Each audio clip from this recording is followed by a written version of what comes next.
Hello everybody, I'm Trisha Wolfrey from Your Empowered Self and Ahead for Success. And welcome to my recording of Let's Talk Stress. Today I'm going to be talking to Mette Theilmann, who is a parenting coach. So hello Mette, how are you today? Hello. Yeah, I'm good, thank you. Okay, so help me to understand what actually drew you to the work that you're doing now. What attracted you to it? Yeah, no, thank you for inviting me in. I started my education as a child psychologist, and I was very lucky to get a job in the Scandinavian School of Brussels, where I work with families. And I quickly realized that working with the children was lovely, but there was no support for the parents out there. And actually, I found it quite sad working with the kids and sending them back to the same environment. And a lot of parents came to me and said, "Can you help us once the child is back home?" And that made me re-educate myself. I got more drawn to support the parents to actually coach the children and avoid seeing a child psychologist. So I really enjoy working with the parent and empower them to support their children, to avoid the stress of seeing a psychologist. Obviously, sometimes they do need to see a psychologist or a counselor, which is absolutely fine. But the first step is maybe to empower the parents and give them the confidence. And, I think this is a great topic, and get rid of some of the stress of having a child with extra demands or challenges. Yeah, but even normal parenthood has its challenges as well, doesn't it? So if there are Yeah. additional challenges, I love that you've seen that it's not just the child, but actually it might be the environment, and if they're going back to the same place, then the same problems might recur. So working with the parents has got to be essential, I would imagine. Absolutely. And I just Yeah. want to make very clear, I'm not saying here it's the blame the parents, or it's the No. fault of the parents, because Yeah. I was not a natural parent. I thought I was, before I had kids, I thought I was going to be the new Mary Yeah. Poppins, and I wasn't. Parenthood is not always that easy. No. So sometimes it's just to tweak a few things that are there already, just to make them a little bit better. So I try to make good parents better. So it's not about blaming the parent or saying it's their fault. It's just supporting them to Yeah. avoid that the child actually have to go through the stress of a child psychologist or any additional challenges later on in life. It's one of the most important jobs that we have, and we get no training in it, do we? So Yeah. we're kind of just going from our own experiences or trying to work against our own experiences. So having the support of somebody who can help them through difficult times is only going to be beneficial.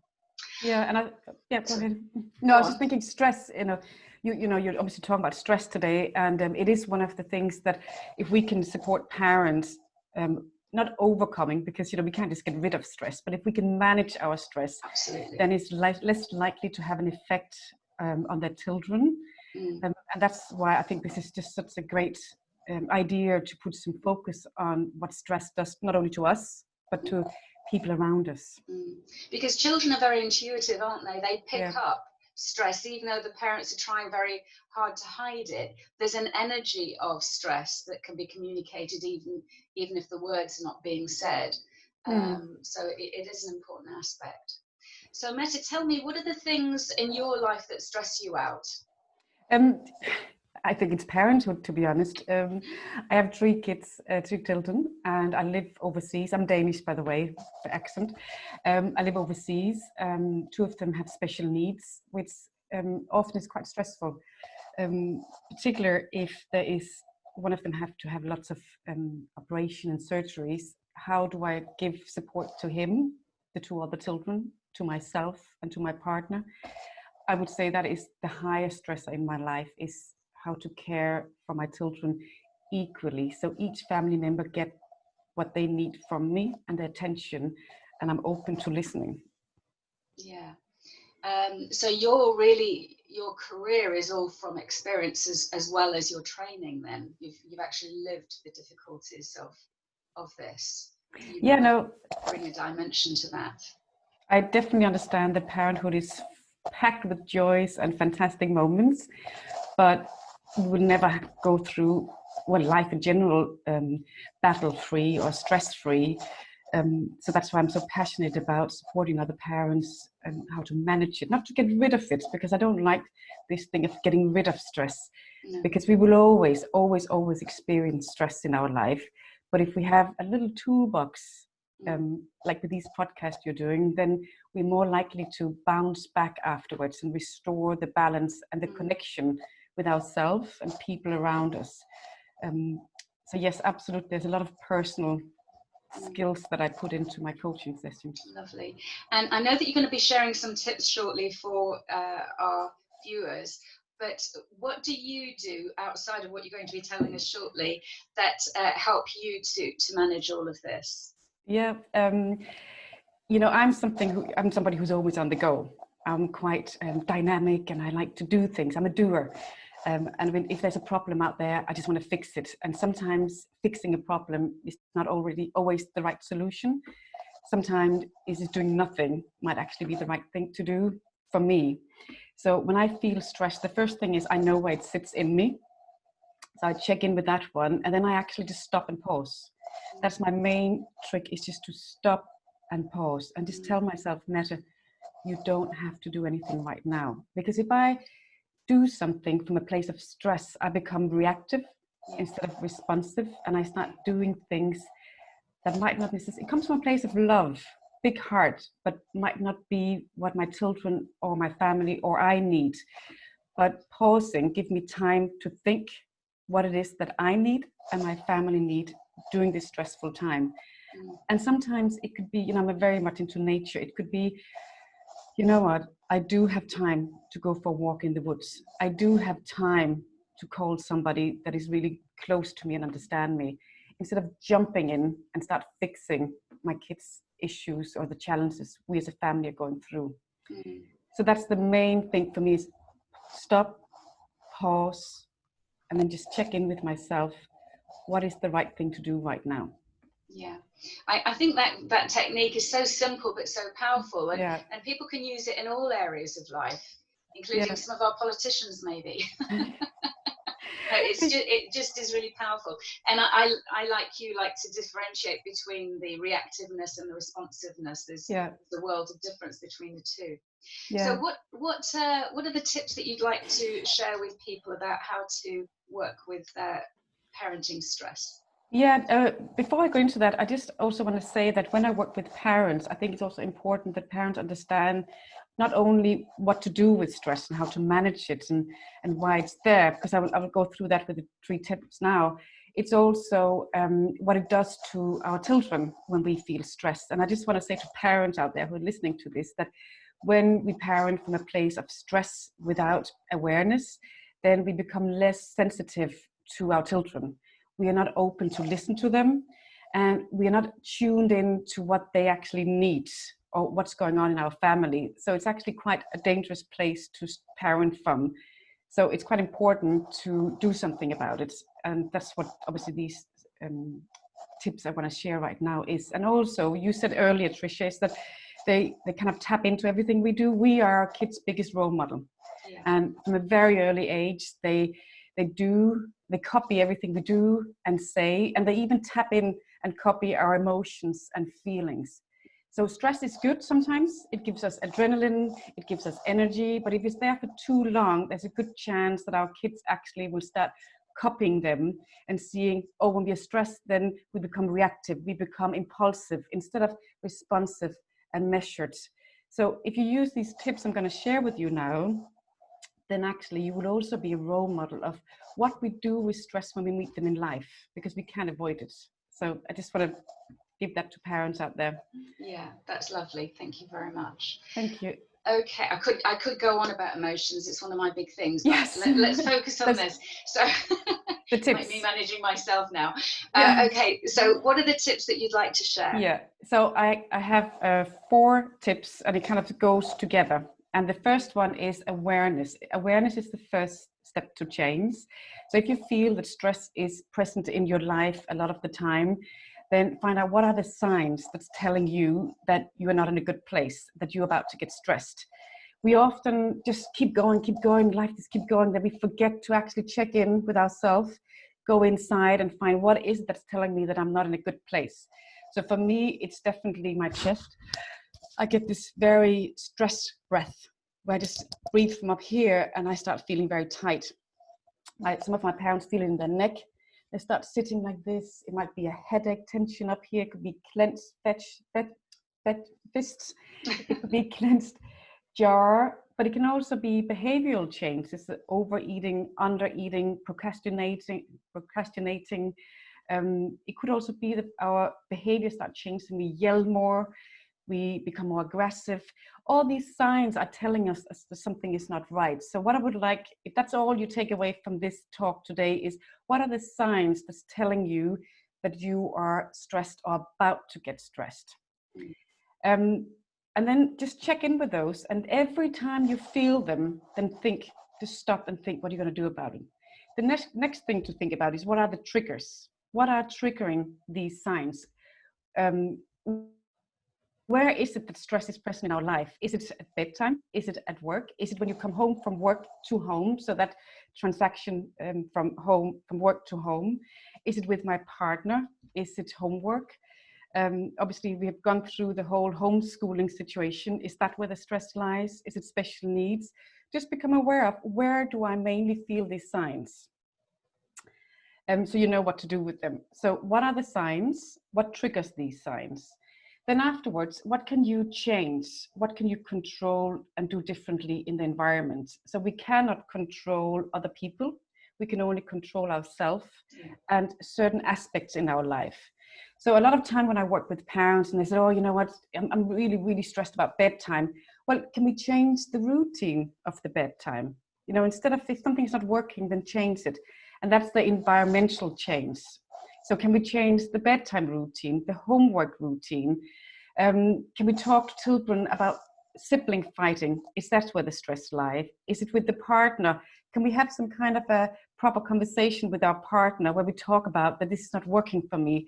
Is there something here we can do differently? If it's stress that's work that's stressing you. You know, I was working with a parent recently who asked for time off to deal with that family life and home balance. So what can you change or control in your environment that is going to be helpful for your stress, or take away something? So that's the environment. And the last bit, which is the most important, is what can you change or control within yourself? And as I said earlier, we cannot control anybody. We can only be controlling ourselves. So here I would like to give you a really powerful tool, which I started with, is that every time you feel the signs and you have those triggers, which is bedtime or homework, then allow yourself for just a moment to stop and pause and take a deep breath before you do anything, before you say anything and jump into the situation of stress. Just take a deep breath and just calm down. And then think, what am I feeling right now? Allow yourself to check into these feelings. I'm feeling really stressed right now. I'm feeling really angry because bedtime is so irritating, or he doesn't want to do his homework, or I cannot believe he's screaming again or having a tantrum. And these feelings are okay, but I don't want them to hijack how I parent afterwards. Beautiful. Yeah, I love that last sentence. So sometimes I don't want it to hijack the way I parent.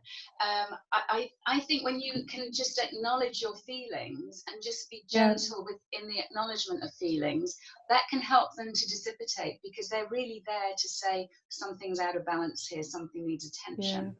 And so just sometimes finding the smallest adjustment somewhere can have the biggest effect.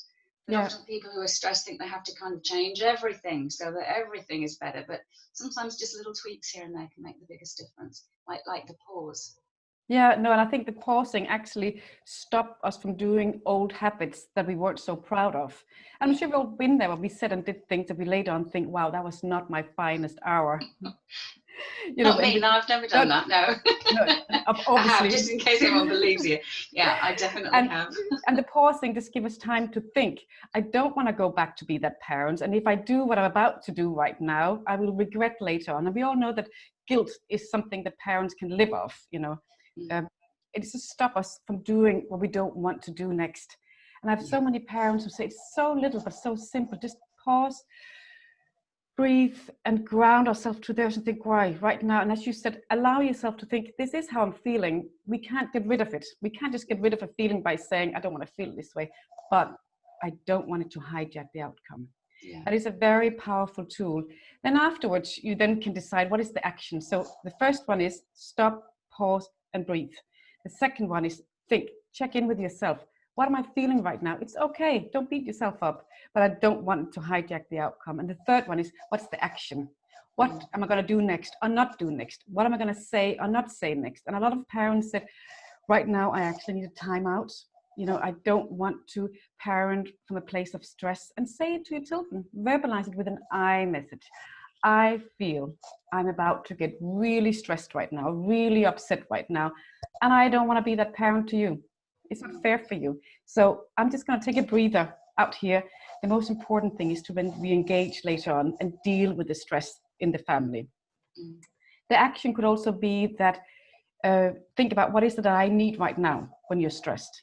It's not only the heat of the moment. It could also be, what do I need right now? Do I need to call a friend? Make sure you call what I call radiator friends, not drains. So radiators give energy. They don't drain you from it. Who can I call right now who can just calm me down and get me at a good space when I'm feeling really high anxiety or stressed? Something else I work a lot with parents about is that ability to say no and set boundaries.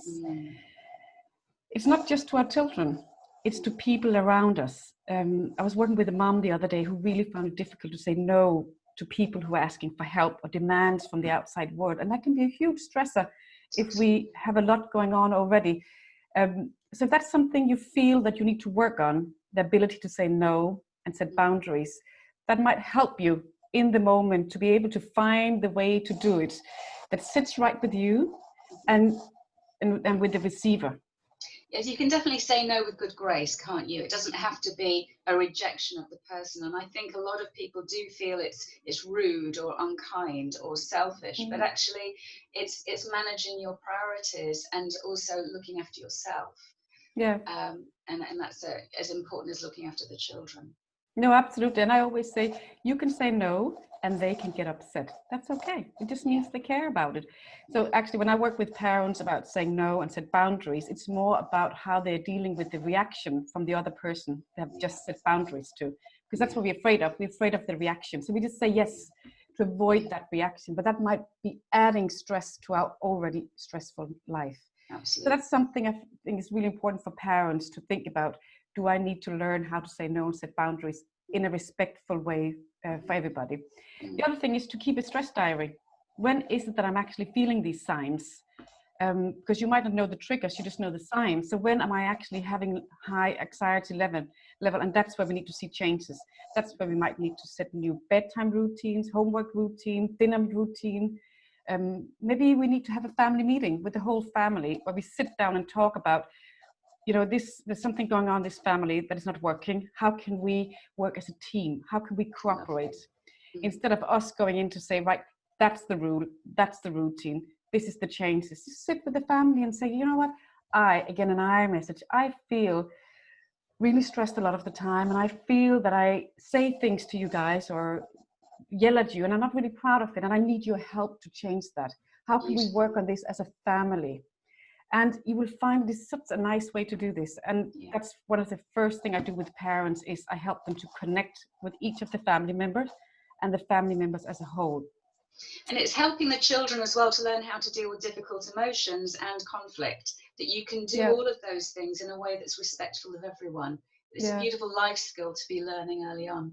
Yeah. Okay, Mette, what about a book that you can recommend that you found inspiring or uplifting in your life? You've got it to hand. Yeah, I have it right here. And it's you know, I'm glad you said it didn't have to be a workbook or a parenting book, because this is just a really book that I really have got to our whole family. It's called Get Off Your Butt, but B-U-T. Yes.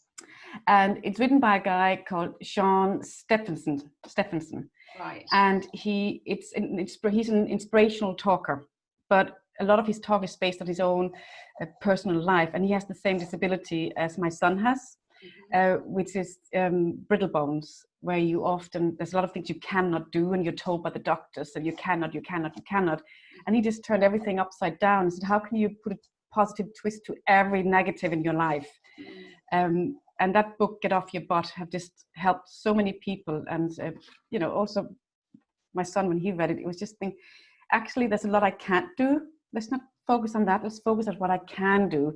So back to this control, there's a lot of things we cannot control, like war or the COVID-19, the lockdown, but there's actually a lot in there we can control. Absolutely. Let's focus on that. And I think when it comes to stress, I think that's really a great place to be. There's a lot in your life you cannot control, but believe me, there's a lot in there that you can control within your power that sits well with everybody. Yeah, it's kind of making friends with reality, and also making friends with the fact that you actually can make changes in your life, and you can create much more than you think you can. Yeah. So it's kind of looking at the